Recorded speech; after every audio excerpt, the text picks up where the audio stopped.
Ada apartemen tunggal yang menakutkan. Penyewa baru akan dipaksa untuk jongkok dengan tangan di dinding. Jika lampu merah tidak padam, maka tidak boleh lepas. Ini adalah kisah nyata. Agar penyewa menyerah, para penjahat akan memantau selama 24 jam. Jika ingin lari, akan dihentikan oleh para tetangga. Kemudian ditarik kembali ke kamar. Dipukul habis-habisan. Di bawah penyiksaan tersebut, ada yang menjadi tuli buta. Bahkan ada yang kehilangan nyawa. Terhadap orang yang ingin menyewa, kepala bangunan akan selalu tersenyum dan memberi harga yang rendah. Para tetangga juga akan berpura-pura ramah. Wanita itu tentu terjebak. Ia merasakan kebaikan. Tak hanya diundang ke pesta panggang, ia juga digoda pria tampan.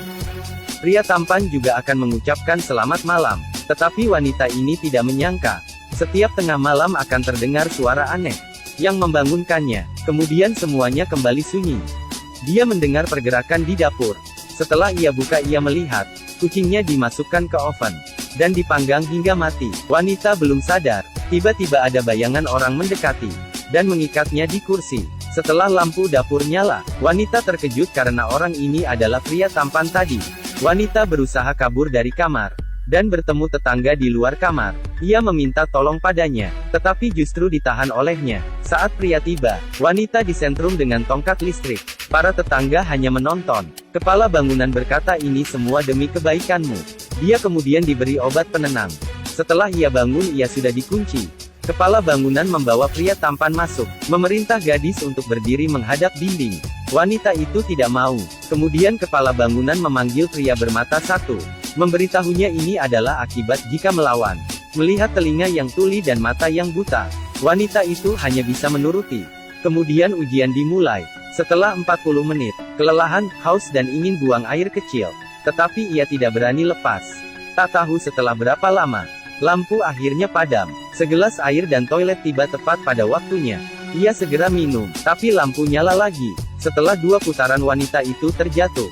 Saat ini kepala bangunan dan pria itu masuk. "Jika kamu tidak dapat bertahan, kami dapat membantumu."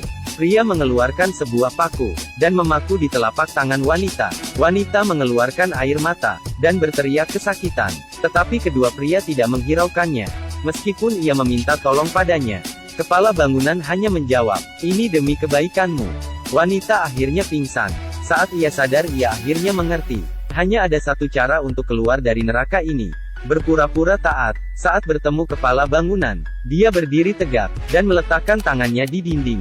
"Bagus." Kepala bangunan akhirnya tersenyum. Wanita segera mengambil kesempatan memeluk iblis ini dengan ramah.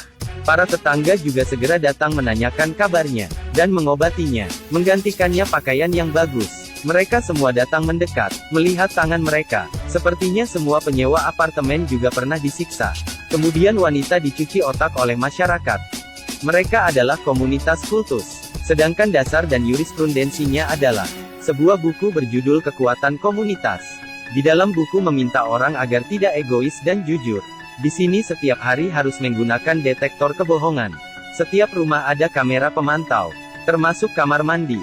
Selain itu, jika berbuat salah, harus berdiri tegak dan dipukul.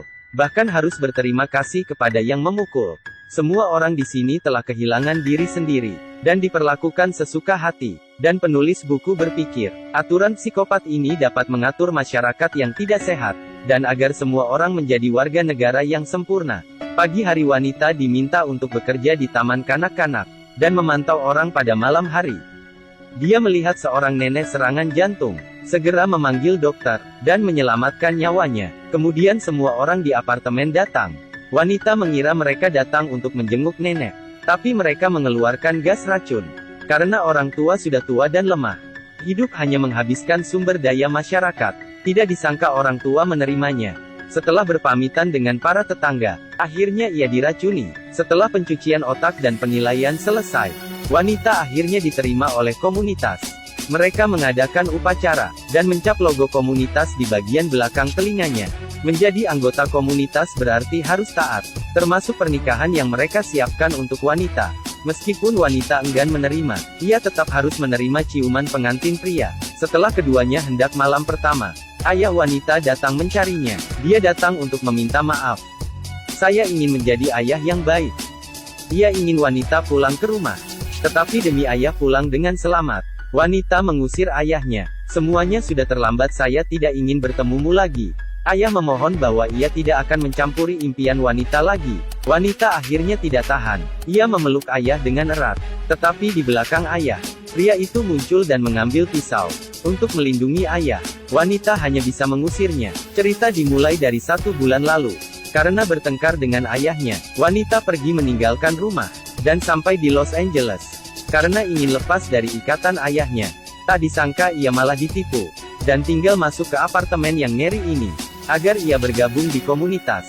Para tetangga memakunya di dinding, dan mencuci otaknya. Untuk melarikan diri, wanita terpaksa harus pura-pura taat, untuk melewati penilaian, dicap logo komunitas, dan resmi menjadi anggota mereka. Tetapi mereka masih terus merekrut. Wanita melihat sahabatnya dipilih, masuk dengan gembiranya, dan pindah dengan gembira, seperti dirinya. Di malam hari melewati apa yang pernah ia lewati. Ia kemudian ditahan, dipaksa jongkok, tetapi sahabatnya lebih kuat dari wanita. Ia tidak mau nurut, dan menggigit pria. Karena kehabisan cara, kepala bangunan membiarkan wanita menasehatinya. Cobalah terbiasa, kamu akan senang. Kamu kelihatan tidak bahagia sama sekali.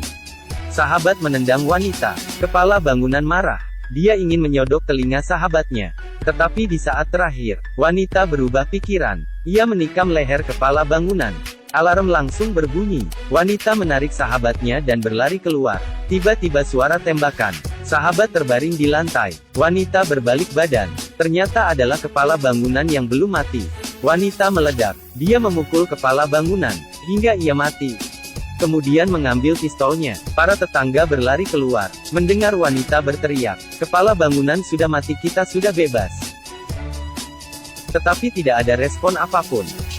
Karena sudah taat terlalu lama, wanita justru menjadi musuh mereka.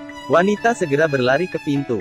Tetapi dihentikan orang, dan merebut pistolnya. Wanita memohon. Tidak disangka pria bermata satu menembak, dan membunuh orang yang menarik wanita. Wanita didorong keluar pintu, melihat pria itu menembak dirinya, dan bunuh diri. Wanita akhirnya keluar dari apartemen mematikan itu. Baru saja lega, sebuah peristiwa yang lebih mengejutkan terjadi. Suara alarm di sekitar berbunyi. Setiap lampu merah di apartemen nyala. Sedangkan di luar apartemen terlihat jelas satu logo. Ternyata di sini telah dikuasai oleh komunitas kultus. Wanita tidak lagi takut dan ragu. Dia menggenggam erat tangannya, dan berlari ke kegelapan. Di bawah penyiksaan tersebut, ada yang menjadi tuli buta. Bahkan ada yang